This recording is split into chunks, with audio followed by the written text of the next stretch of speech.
నమస్కారం. మనం ఎందరో మహానుభావులతో సజ్జన సాంగత్యం చేస్తున్నాం. వారి వారి జ్ఞానాన్ని, సాధనని, సాధనలో సాధించిన రహస్యాలని, సిద్ధుల్ని అన్నిటి గురించి మనం తెలుసుకుంటున్నాం.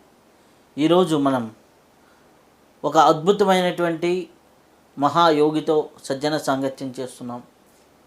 వారు ఆధ్యాత్మికవేత్త, అలాగే ఎన్నో ఆయుర్వేద మూలికల గురించి తెలుసుకున్నటువంటి నిష్ణాతుడు. అలాగే పూర్వజన్మల జ్ఞానాన్ని పొంది ఆ యొక్క జ్ఞానంతో ఆ యొక్క ప్రాంతాలకు వెళ్ళి కూడా మళ్ళీ ఆ జన్మ వృత్తాంతాలను తెలుసుకొని అక్కడికి వెళ్ళి మళ్ళీ దర్శించి వచ్చినటువంటి యోగి. వారు బ్రహ్మచారి. వారు అందరితో ఉన్నా కానీ వారి జీవన విధానం అనేది చాలా సపరేట్గా ఉంటుంది. ఇప్పటికీ వారు ఎంతోమందికి ఎన్నో రకాలుగా వైద్యం పరంగా కానీ వారి జ్ఞానం పరంగా కానీ ఎంతోమందికి సహాయం అందిస్తుంటారు. వారు దేవీదాస్ గారు. వారు యొక్క ఆధ్యాత్మిక అవధులు లేనటువంటి మహాయోగి. వారితో ఈరోజు సజ్జన సాంగత్యం చేసే భాగ్యం మనకు కలిగింది. నమస్కారం గురుగారు. నమస్కారం. మీరు మీ యొక్క జీవితంలో ఎన్నో గత జన్మ రహస్యాలు తెలుసుకున్నారు, ఎన్నో ఆయుర్వేద మూలికల గురించి తెలుసుకున్నారు, ఎన్నో సిద్ధత్వం వీటన్నిటికీ మూలమైనటువంటి బీజం అనేది మీకు బాల్యంలో ఎక్కడ పడింది? మీ పూర్వీకులు ఎలా? మీరు ఒరిస్సా ప్రాంతానికి సంబంధించిన వారని విన్నాను. దాని గురించిన విశేషాలు చెప్పండి. మాది ఒరిస్సాలో గంజాం డిస్ట్రిక్ట్లో బరంపురం. అక్కడి నుంచి ఆయన మా నాన్నగారు 1952 ఆ పరిసరాల్లో తూర్పుగోదావరి జిల్లా వచ్చి స్థిరపడ్డారు.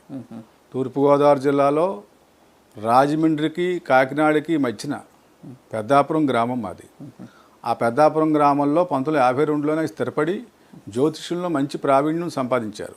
మాది బగళాపీఠం, లోపల పీఠం ఉంది, మీరు దర్శనం చేసుకుందరు. కానీ తర్వాత ఆ పీఠంలో ఉపాసన చేసిన తర్వాత ఆయనకి అమ్మవారి సాక్షాత్కారం కొంత కలిగింది.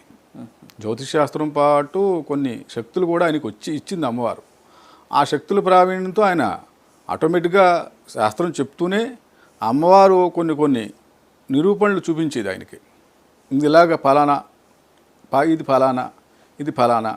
ఈ శాస్త్రం గళానికి అధిపతి, జ్యోతిష్ శాస్త్రానికి అధిపతి సుబ్రహ్మణ్య స్వామి బగళ అంటే గళం.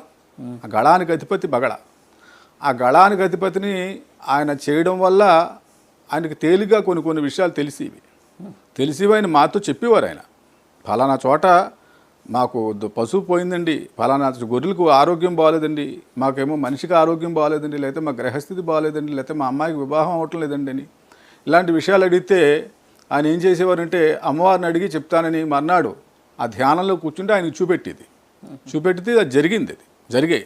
అలా చాలా విషయాలు ఆయన చెప్పగలిగాడు. ఇలా చెప్తుంది అమ్మవారు నాకు ఒక్కోసారి స్వప్నంలో దర్శనం ఇస్తుందని చెప్పేవారు ఆయన. అది అలా ఉంటూనే నేను మామూలుగా మాకు ఉన్న దాంట్లో చేసుకోవడం, పాడి ఏదో కాస్త పశువులతో పాలు ఉండేవి, అవి చేయడం అంతవరకే నా పని. చదువు సామాన్యంగా వచ్చింది, పెద్ద చదువు నాకు రాలేదు. పెద్ద చదువు రాకపోవడంతో పై విద్యలు నేను చేయలేక చిన్న ఉద్యోగాలు చేసుకోవడం ఇలాగే ఉండేది నా పరిస్థితి. దేవాలయాలకు వెళ్ళడం, దర్శనం చేయడం, రావడం, మా అమ్మగారు కూడా వెళ్ళడం రావడం అంతవరకే. నాది చిన్న వయస్సు, 18 సంవత్సరాల వయసులోనే ఏవో చిన్న చితగా ప్రైవేట్ జాబులు చేయడం తప్ప పెద్దగా గవర్నమెంట్ జాబులు రావడానికి చదువు లేదు. చదువు లేకపోవడం వల్ల రాలేదు. మా నాన్నగారు కోపపడేవారు, ఇలా చేస్తే అలాగా ఏదో చేయాలి కదా అని కొంచెం కోపం కూడా పడేవారు. ఆయన పడినా కానీ నా ప్రయత్నపూర్వకంగా నేను ఎంతవరకు చేయాలో అంతవరకు చేసుకుంటూ చేస్తే నాకు 18-19 సంవత్సరాల వయసులో అనుకోకుండా విచిత్రం జరిగింది నా జీవితంలో. సడన్గా కళ్ళు నాకు మసకలు వచ్చి, నీరసం వచ్చి, కళ్ళు కనిపించలేదు. 2-3 రోజులు డిమ్ అయిపోయాయి. ఆ డిమ్ అయిపోయి ఏంటని అడిగితే అప్పుడు మా నాన్నగారు తీసుకెళ్ళి కళ్ళుకు చూపెడితే కొంచెం వైటమిన్స్ లోపం ఉండి అంత మించి ఏం లేవు, కొద్ది రోజులు మందులు వాడండి సరైపోతాయి. ఆ డిమ్ అయినప్పుడు ఏమంటే దేవతా చిత్రపటాలు ఏం కనపడలేదు నాకు. చిత్రపటాల్లో బొమ్మలు అవి ఏం కనపడలేదు. చిత్రపటాల్లో దేవతా చిత్రపటాల్లో ఉండి బొమ్మలు ఏం కనిపించలేదు. మాయమయ్యే 2-3 రోజుల పాటు కేవలం ఒక వెలుతురులాడితే కనిపించింది. అదే నా పునాది. నా విద్యలకి నాంది ఏంటంటే పరబ్రహ్మ స్వరూపమే ఒక దివ్యమైన జ్యోతి రూపంలో కనిపించేవారు భగవంతుడు. ఆ జ్యోతినే ఆరాధన చేశాను నేను చాలా కాలం. ఆరాధన చేసి ఎలా కనపడుతుందని చెప్తే మా నాన్నగారు వినేవారు, అవన్నీ నువ్వు చేసుకో, సాధన చేసుకో, నీకేం కనపడుతుందో అదే చెయ్యి, నీకు ఏది ఇష్టమైతే అదే చెయ్యి, నువ్వు ఫలానా చేయని ఎప్పుడూ పెట్టలేదు. కానీ ఆయన చెప్తూనే ఆయన జ్యోతిష్యంలో ఆయన ఎలాగైతే సాధించారో ఆ సాధన ఆయన కొంత కాలం అవుతులో కొంచెం హార్ట్ ప్రాబ్లం వచ్చింది. ఆయనకి హార్ట్ ప్రాబ్లం రావడంతో ఆయన కొంచెం తగ్గిపోయారు. నన్ను కొంతమంది అడిగారు, మీరు ఏదైనా చెప్పండి అంటే నేను చెప్తూ ఉంటే కొన్ని విషయాలు అలా జరిగాయి. ఇది దివ్య దృష్టి వల్ల తెలిసేవి, ఎక్కడేం జరుగుతుందో తెలిసేవి. ఇక తెలియడం ఏమైంది, కొంతకాలానికి ఎక్కడేం జరుగుతుందో తెలిసిపోయేది నాకు.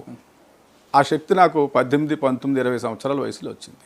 అంటే సిద్ధులు సాధించుకోవడం జరిగింది. సిద్ధులు అని అనడం కంటే అప్పటికి కొంత ప్రావీణ్యం వచ్చింది నాకు. ఆ ప్రావీణ్యం వస్తే దాన్ని బలంగా పట్టుకుని నేను ఇంకా సాధన చేశాను. ఇంకా సాధన చేయగా ఎక్కడ ఏం జరుగుతుందో తెలిసేది, ఎక్కడ ఏ వస్తువు ఉన్నా స్పష్టంగా కనిపించేది. ఇది మా నాన్నగారు చెప్పాను నేను. దాన్ని జాగ్రత్తగా నిలబెట్టుకోవాలి. సిద్ధి రాగానే గొప్ప కాదు.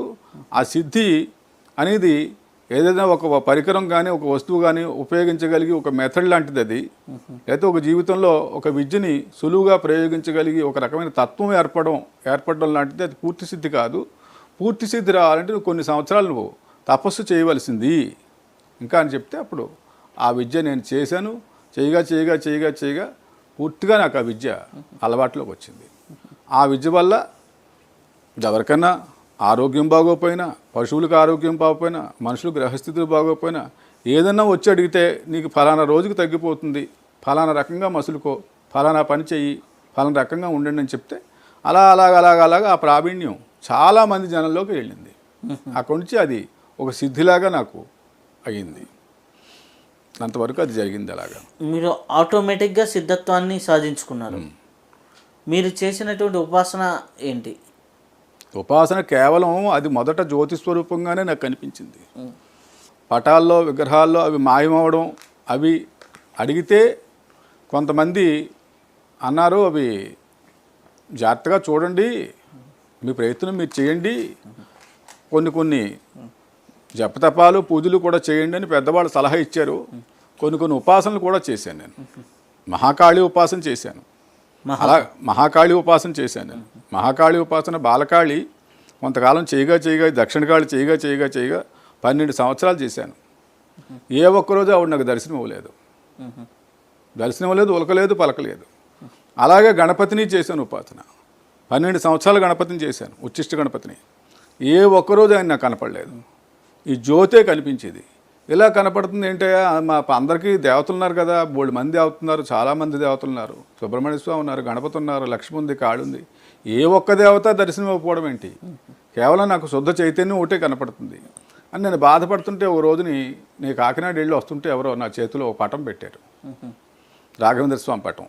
ఆ రాఘవేంద్ర స్వామి పటం పట్టుకొచ్చి నేను ఆ తల దగ్గర పెట్టుకుని పడుకున్నాను. రాత్రి ఆయన కనిపించారు నాకు, దర్శనం ఇచ్చారు. దర్శనం ఇచ్చి ఒకసారి నువ్వు మంత్రాలయం రండి, మీకు అసలు విషయం చెప్తాను అన్నారు.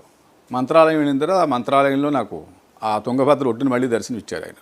దర్శనం ఇచ్చి మీరు ఎవరో తెలుసుకుంటే కానీ, మీకు ఆ స్థితి నుండి బయటకు వస్తే కానీ, అందరికీ ఒక స్టేజ్ దాటిపోయిన తర్వాత దేవతలు దర్శనం వారు, ఇంకా పరబ్రహ్మమే మీకు దర్శనం అయినప్పుడు దేవతలతో పనే ఉంది. నాకు జ్యోతి దర్శనం అయింది, తర్వాత మహావిష్ణువు రాముడు కనిపించారు, నాకు ఆ అవస్థ సంభవించింది కొంతకాలం, ఆ తర్వాత దేవుడు కనిపించారు. మీరు అలాగే ప్రయత్నం చేయండి, మీరు ఎవరో ముందు తెలుసుకోండి అని. అప్పుడు మీరు ఫలానా విధంగా సాయిబాబా గారితో దేవిదాసుగా ఉన్నారు, రామదాసుగా వచ్చి భద్రాచలం రామాలయం కట్టింది మీరే, ఇంతవరకు చెప్పారు ఆయన. చెప్పి మీరు సామాన్యులు కాదు, మీ శక్తి మీకు తెలియదు అదే దాన్ని మీరు ఉపయోగించి 10 మందికి సేవ చేయండి. 10 మందికి సేవ చేయడం కోసమే మీకు జన్మిచ్చారు భగవంతుడు, మరొక రకంగా ఉపయోగించడానికి కాదు. మీరు ఏ రకంగా అంటే చేయండి, ప్రజలకు మేలు చేయగలుగుతారు, మంచి స్థితికి తీసుకురాగలుగుతారు, కష్టాల్లో ఉన్న వాళ్ళకి ఏదో రకంగా ఉపాయం చూపించి వాళ్ళని మంచి స్థితిలో బతికేలా చేయగలరు, ఇది మీ వల్ల సాధ్యం అవుతుంది, ఇది మాత్రం చేయండి అన్నారు. ఇంటికి వచ్చేసాను. ఇంటికి వచ్చిన తర్వాత కొంతకాలం చేసిన తర్వాత అప్పుడు ఆయన చెప్పింది ఏంటంటే, భైరవ సాధన చేయండి. ఆది భైరవం చాలామందికి తెలియదు. ఆది ఆంజనేయం అనుకుంటారు, ఆంజనేయం కాదు, వరాహం కాదు. వరాహం అన్ని అవతారాలు ఉన్నప్పటికీ ఆది భైరవం అనేది ఒకటి ఉంది. ఆ భైరవంలోంచి ఆంజనేయం ఉత్పత్తి అయిందంటారు ఆయన చెప్పింది. భైరవం చేసిన తర్వాత నేను ఒక్కరోజే భైరవం ఆరంభం చేశాను. భైరవ యంత్రం పెట్టి భైరవ జపం భైరవ పూజ మొదలుపెట్టిన తర్వాత 54 భైరవులు వచ్చి కూర్చున్నారు. 54 భైరవులు వచ్చారు. 40 రోజులు భైరవ సాధన చేసిన తర్వాత 40 రోజుని ఆ భైరవుడు దర్శనమయ్యారు. దర్శనమే ఒక వరం కూడా ఇచ్చారు నాకు. మీకు నన్ను కాపలాగా ఉండమన్నారు ఈశ్వరుడు. మీకు కాపలాగా ఉండమన్నారు నన్ను. మీరు ఏదన్నా ఒకవేళ మీకు కష్టం కలిగినప్పుడు నన్ను తలుచుకోండి, నేను మీకు ప్రత్యక్షం అవుతాను. మీకు కానీ పరోపకారంగా ఇతరితర ఎవరికైనా కష్టం వచ్చినా సరే వాళ్ళకి ఏదైనా సహాయం చేయమంటే నా వల్ల మీకు సహాయం జరుగుతుంది అని చెప్పి ఆయన దర్శనం అయ్యేవారు, ఆయన కూడా ఉండేవారు. ఎప్పుడైతే భైరవం చేశానో ఆ తర్వాత గణపతి దర్శనం అయింది, ఆ తర్వాత మహాలక్ష్మి దర్శనం అయింది, ఆ తర్వాత కాళీ దర్శనం అయింది, ఆ తర్వాత చండి దర్శనం అయింది, తర్వాత నరసింహ, అలా మొత్తం దేవతలందరూ కనిపించారు. మహావిష్ణువుతో సహా ముగ్గురు బ్రహ్మ విష్ణు మహేశ్వరులు వెనకాల నుండి దీవించడం, దేవతలు దర్శనం అవ్వడం, అక్కడి నుంచి దర్శనాలు ఆరంభమయ్యాయి. అంటే విద్యలకన్నిటికీ ఆదిమూలం ఏముంది? భైరవం. భైరవ సాధన ఎవరైనా చేస్తే ఆ భైరవుడు సాధనలోంచి అన్నీ ఉత్పత్తి అవుతాయని, భైరవం నుంచి మిగతా జీవరాశులు ఉత్పత్తి అయ్యాయని ఒక వచనంగా దేవుడు చెప్పారు. అది సాధనా పరంపరలో మొదటి ఎత్తుగడ నాది. అక్కడి నుంచి మిగతావన్నీ జరిగాయి. అయితే ఈ సాధనా పరంపరలో అవును, ఈ దేవతలను దర్శించినప్పుడు ఈ దేవత అమ్మవార్లు మనకి ఇప్పుడు ఫోటోల్లో ఉన్నట్టు ఆ రూపాలే ఉండేవా, వేరువేరుగా ఉండేవా? ఆ రూపాలతో కొన్ని ఉన్నాయి, ఆ రూపాలతో కొన్ని ఉన్నాయి, వివిధ రూపాల్లో ఉన్నాయి. వివిధ రూపాల్లో ఏం చేదంటే నిరాకారం, నిర్గుణం, అది శుద్ధ స్ఫటిక సన్నిభం పరమాత్మ. ఆకారం లేని వాడికి ఆకారం కల్పన చేసి ఋషీశ్వరులు ఎందుకు పెట్టారంటే నిగ్రహం లేనివాడికి విగ్రహం కావాలి, నిగ్రహం ఉన్నవాడికి విగ్రహంతో పని లేదు, అవసరం రాదు, చాలా మటుకు అవసరం రాదు. ఏదైనా అవసరమైతే నిగ్రహం కోసం విగ్రహం పెట్టుకోవాలి. నిగ్రహం లేని వాడికి దేవుడు ఫలానా ఉన్నాడని ఎలా చెప్పాలి? ప్రపంచానికి ఎలా రుజువు చేయాలి? రుజువు చేయాలంటే ఒక రూపం కావాలి. పంచభూతాలను గాల్లో కూర్చోబెట్టి పంచభూతాలు ఉన్నాయంటే చూపించలేంగా. ఆ పంచభూతాలను చొప్పించి ఆత్మతో సహా శరీరంలో ఒక రూపాన్ని ధారణ చేసినప్పుడు మాత్రమే ప్రపంచానికి మనం మనిషిగా కానీ, ఒక రూపంగా కానీ, ఒక దేవతగా కానీ, ఒక గురువుగా కానీ, ఒక శక్తిగా కానీ కనిపించగలం. కనిపించాలి అంటే ఒక రూపం లేదని ఎలా చూపెట్టగలుగుతారు? అసాధ్యం. ఇప్పుడు తీపును తీపు అంటే ఎలా చూపెట్టగలం? ఆస్వాదించడమే. పులుపు, కారం, ఉప్పు, చేదు ఉన్నాయంటే అవి చూపించలేంకా. కానీ ఘంటారావాన్ని చూపించవచ్చు, వినిపించవచ్చు. 10 మందికి ఘంటారావం ఒక శంఖారావాన్ని వినిపించవచ్చు. ఇది శంఖం అంటే వైబ్రేషన్ అందరికీ చెవులకి రీచ్ అవుతుంది, అది వినగలుగుతారు. ఘంటారావాన్ని అంటే ఏది? అద్వైతం, విశిష్టాద్వైతం, ద్వైతం. అవ్యక్త పూజ, వ్యక్త పూజ. అవ్యక్తం అనేది ఒకటి ఉంది, వ్యక్తపరిచేది ఒకటి ఉంది. వ్యక్తపరిచేది నాద బ్రహ్మం, శబ్దరూపకంగా భగవంతున్నాడు, శబ్దరూపకంగా లేకుండా కూడా భగవంతుడు ఉన్నారు. మీరు ఏ రూపకంగా మనం చూడగలిగితే ఆ రూపకంగా భగవంతుడు దర్శనమిస్తారు. అయితే శబ్దరూపకంగా దర్శనమిచ్చి కొన్ని ఉన్నాయి. ఆ శబ్దరూపకంగా వచ్చి రూపాల్లో ధరించి గజ్జులు, కిరీటాలు అవి పెట్టుకుని కనిపించి దేవతలు ఉన్నారు. నిరాకారంగా కూడా కొంతమంది దేవతలు ఉన్నారు. వాళ్ళు కనిపించకపోవచ్చు, కాకపోతే వాళ్ళకు ఒక రూపం అంటూ ఉంది. ఆ రూపాలు చూపించారు. లక్ష్మీ, కాళీ ఫోటోల్లో ఉన్నట్టుగానే నాకు కనిపించారు. కాకపోతే ఈ రూపాలు ఆ రూపాలు కొంచెం భిన్నంగా ఉన్నాయి.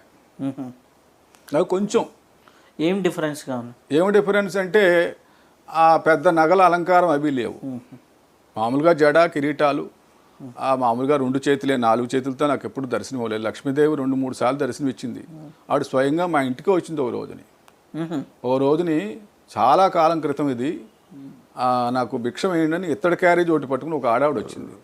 ఇత్తడి క్యారేజీతో ఇవిడ వచ్చింది. ఇత్తడి క్యారేజీలో అడుకునే వాళ్ళు భిక్షం ఎత్తుకుంటున్నారా, ఇత్తడి క్యారేజీ వచ్చిందని ఉండమ్మ పట్టుకొస్తాను నేను. ఆ క్యారేజీ ఇత్తడిది పట్టుకొచ్చింది ఆవిడ.